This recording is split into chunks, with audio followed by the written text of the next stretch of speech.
First, we create hand-drawn sketches to visualize our ideas. By using SolidWorks, we develop detailed part files, assemblies, and cut lists. Our team begins the fabrication process, cutting the materials to size. The laser in action.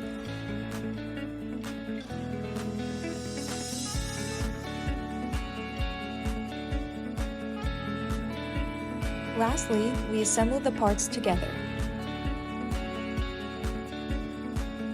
Here's the finished product, the soil press.